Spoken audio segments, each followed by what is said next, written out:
തലസ്ഥാനത്ത് blue print വികസനം വന്ന് പുഴുത്ത് നാറിത്തുടങ്ങി എന്ന് ഞാൻ പറഞ്ഞതല്ല.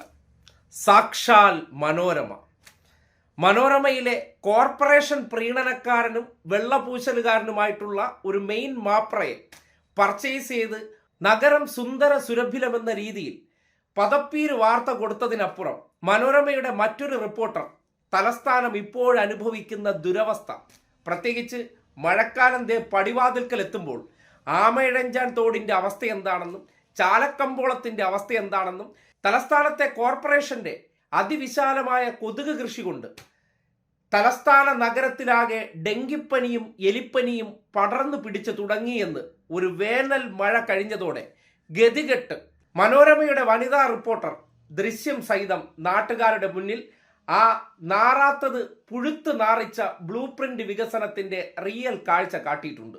നിങ്ങൾ കാണണം, വിലയിരുത്തണം, എന്നിട്ട് പറയണം നാറാത്തത് നാറിയോ എന്ന്. മഴ തുടങ്ങിയിട്ടും മഴക്കാല പൂർവ്വ ശുചീകരണം പാളി തലസ്ഥാനം. ആമയിഴഞ്ചാൽ തോടും ചാല മാർക്കറ്റ് പരിസരവും മാലിന്യം കൂനയായി തുടരുന്നു. കൊതുകു പരത്തുന്ന ഡെങ്കിപ്പനി കേസുകളും വർദ്ധിക്കുകയാണ്.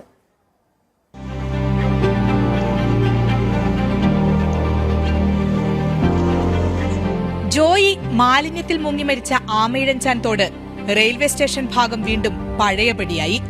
മാലിന്യം നീക്കാൻ സ്ഥാപിച്ച റോബോട്ട് ഒരു ചിരട്ട കൊണ്ട് വാരുന്ന പ്രയോജനമേ ചെയ്യുന്നുള്ളൂ. ഇടയ്ക്ക് മാലിന്യങ്ങൾ മുഴുവൻ നീക്കിയ തോടിന്റെ ഇപ്പോഴത്തെ കാഴ്ച.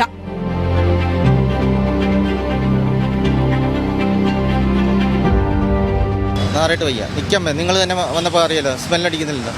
ഇപ്പൊ ഇല്ല, കുറെ കാലം കൊണ്ട് ഇങ്ങനെ വാരുന്നില്ല, അങ്ങനെ കിടക്കുകയാണ്. ചാല മാർക്കറ്റിനടുത്ത് നാറ്റം കൊണ്ട് നിൽക്കാൻ വയ്യ.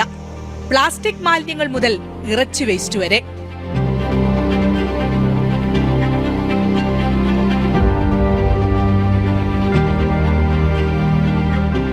രാത്രിയിലെ കൊണ്ടിടാം, നമുക്കൊന്നും പറയാൻ പറ്റില്ല. 12, 1 മണി 2 മണിക്കൊക്കെ വരും.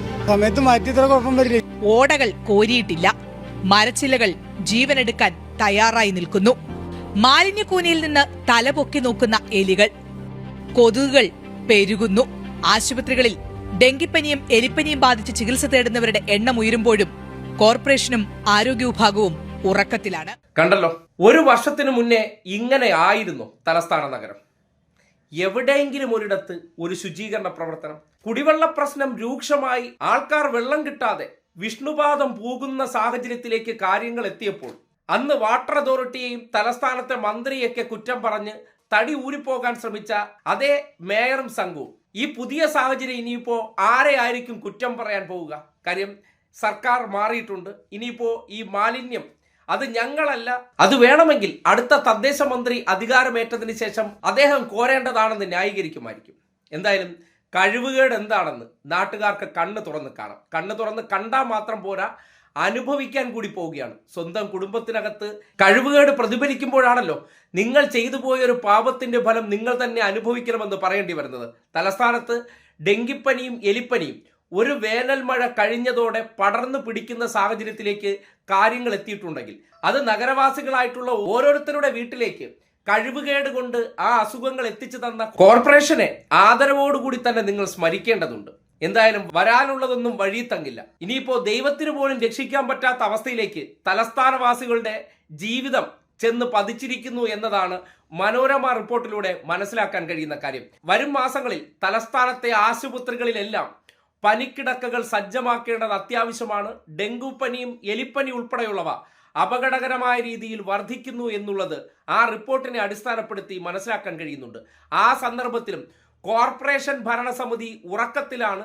എന്ത് ചെയ്യണമെന്നറിയാതെ ക്യാമറയുമായിട്ട് എവിടെയെങ്കിലുമൊക്കെ പോയി ഫോട്ടോഷൂട്ടിനപ്പുറം ഒരു ചുക്കും നടക്കുന്നില്ല എന്ന റിയാലിറ്റി മനോരമ ഇപ്പോഴെങ്കിലും ജനങ്ങളോട് തുറന്നു പറഞ്ഞതിന് നന്ദി അറിയിക്കുന്നു.